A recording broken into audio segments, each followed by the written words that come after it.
অভিযোগ সংশ্লিষ্ট জনাব নারায়ণ চন্দ্র চন্দ,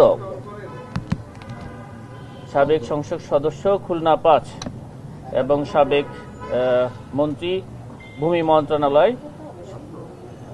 পাবলিক সার্ভেন্ট হিসাবে দায়িত্ব পালনকালীন সময়ে অসাধু উপায়ে নিজ নামে গাতওয়ায়ের উৎসের সাথে অসঙ্গতিপূর্ণ ১,৭৯,০০,০০০ টাকারও বেশি মূল্যের সম্পদ অর্জন করে নিজ মালিকানা ও বুক দখলে রাখার অপরাধ অনুসন্ধানকালে প্রাথমিকভাবে প্রমাণিত হয়েছে।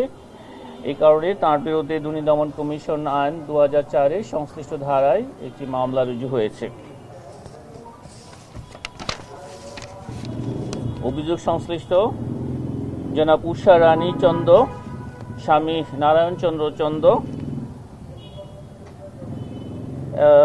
এবং জনাব নারায়ণ চন্দ্র চন্দ, সাবেক সংসদ সদস্য খুলনা ৫ এবং সাবেক ভূমি মন্ত্রী কর্তৃক গাতওয়ায়ের উৎসের সাথে অসঙ্গতিপূর্ণ ৬২,৪৩,০০০ টাকারও বেশি মূল্যের সম্পদ অর্জন ও বুক দখলে রাখার অপরাধে তাদের দুজনের বিরুদ্ধে দুর্নীতি দমন কমিশন আইন ২০০৪ এবং দণ্ডবিধির সংশ্লিষ্ট ধারায় আরও একটি মামলা রুজু হয়েছে।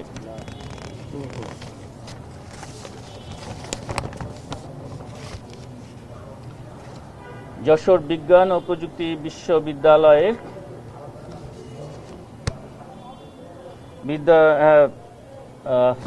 যশোর বিজ্ঞান ও প্রযুক্তি বিশ্ববিদ্যালয়ের অণুজীব বিজ্ঞান বিভাগের সহকারী অধ্যাপক পদের নিয়োগের দুর্নীতির অভিযোগে ডক্টর মোহাম্মদ ইকবাল কবির জাহিদ, প্রফেসর ডক্টর মোহাম্মদ আব্দুস সাত্তার উপাচার্য, সাবেক উপাচার্য, ডক্টর মোহাম্মদ আনোয়ার হোসেন প্রাক্তন অধ্যাপক এবং ডক্টর মোসাম্মদ ফেরদৌসী বেগম সাবেক অধ্যাপক অণুজীব বিজ্ঞান বিভাগ, তাদের বিরুদ্ধে দণ্ডবিধির ৪০৯, ১০৯ এবং দুর্নীতি প্রতিরোধ আইন ১৯৪৭-এর সংশ্লিষ্ট ধারায় আরও একটি মামলা রুজু হয়েছে। আপনাদেরকে ধন্যবাদ।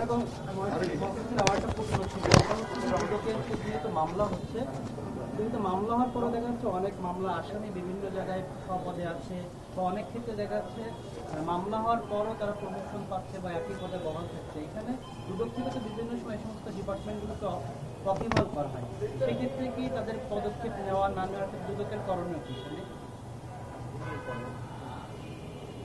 দুর্নীতি দমন কমিশন থেকে কোনো মামলা রুজু হলে এবং মামলা পরবর্তীকালীন সময়ে বিজ্ঞ আদালতে অভিযোগপত্র দাখিল করা হলে সংশ্লিষ্ট সকল দপ্তরকে অভিযোগ সংশ্লিষ্ট ব্যক্তি যে দপ্তরে কর্মরত আছেন তাদের নিয়োগকারী কর্তৃপক্ষকে এই বিষয়ে অবহিত করা হয়ে থাকে।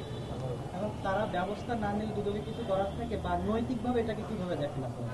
নৈতিক বা আইনগত বলতে আইনগত ব্যবস্থাটা কি হবে? আইনগত ব্যবস্থাটা কি হবে যদি এই ধরনের কোনো সুনির্দিষ্ট অভিযোগ এসে থাকে যে অভিযোগ সংশ্লিষ্ট ব্যক্তির বিরুদ্ধে বিজ্ঞ আদালতে চার্জশিট দাখিল করার পরেও কাউকে পদোন্নতি দেওয়া হয়েছে বা তাকে সাময়িকভাবে বরখাস্ত করা হয় নাই, এ ধরনের কোনো বিষয় যদি সুনির্দিষ্টভাবে আপনারা আমাদেরকে অবহিত করেন তাহলে আমরা সেই বিষয়টা পর্যালোচনা করে দেখা যেতে পারে। মামলা তদন্তাধীন যদি কোনো বিষয় থাকে, আসলে বিজ্ঞ আদালতে চার্জশিট দাখিল না করা পর্যন্ত এই বিষয়ে আমরা শুধু প্রাথমিক যে তথ্য বিবরণী অর্থাৎ মামলা রুজু হয়েছে এই বিষয়টা আমরা সংশ্লিষ্ট দপ্তরকে অবহিত করা হয়, কিন্তু তদন্ত শেষে যদি চার্জশিট দাখিল করা হয় সেই ক্ষেত্রে কিন্তু বাধ্যতামূলক হয়ে যায় তাকে আপনার সাময়িক বরখাস্ত করা এবং তার বিরুদ্ধে তাকে তখন আর পদোন্নতি দেওয়ার কোনো সুযোগ থাকে না।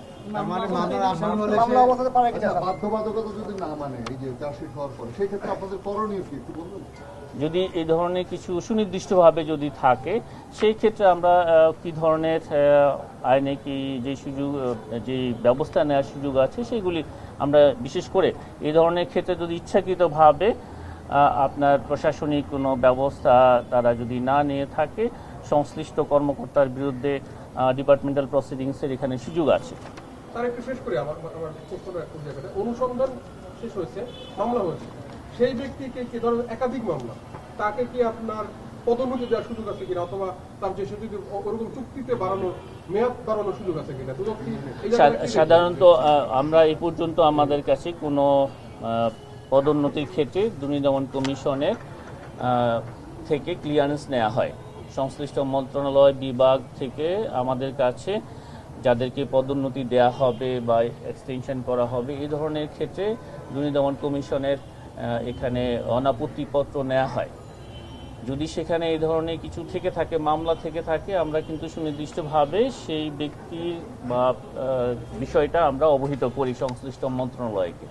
সুতরাং এখানে এই ধরনের মানে পদোন্নতি দেওয়ার কোনো সুযোগ যদি থাকে না। কাউকে দেয় অথবা চুক্তি বাড়ায় বড় একজন কর্মকর্তা, সেক্ষেত্রে আপনারা কি করবেন আসলে? আচ্ছা, যদি এই ধরনের কিছু থেকে থাকে আপনারা যদি আমাদেরকে সুনির্দিষ্টভাবে অবহিত করেন, সেই ক্ষেত্রে এই বিষয়টা আমরা দেখতে পারি। আপনারা আমাদেরকে দয়া করে জানান যে মামলা থাকা সত্ত্বেও কোনো ব্যক্তিকে এই ধরনের, তো একটা বিষয় এখানে থাকে যে মামলা হলেও যতক্ষণ পর্যন্ত না তার বিরুদ্ধে আসলে তদন্ত শেষে বিজ্ঞ আদালতে চার্জশিট দাখিল না করা হয়ে থাকে, তখন একটা এই ধরনের সুযোগ থাকে।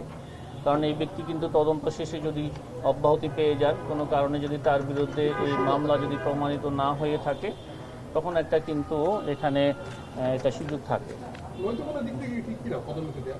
না না না, এটা তো আমরা শুরুতেই বলেছি, আমরা সাধারণ আমাদের কাছে যদি সুনির্দিষ্টভাবে কোনো ব্যক্তির বিষয়ে অনাপত্তিপত্র চেয়ে থাকে, আমরা কিন্তু মামলার বিষয়টা উল্লেখ করে দুর্নীতি দমন কমিশনের মামলার কথা আমরা বলছি, অন্য কোনো ফৌজদারি মামলার কথা আমরা বলছি না। ফৌজদারি মামলা দুর্নীতি দমন কমিশনের রুজুকৃত কোনো মামলা থাকলে অবশ্যই সেটা আমরা সংশ্লিষ্ট দপ্তরকে অবহিত করে থাকি। অনেক ধন্যবাদ।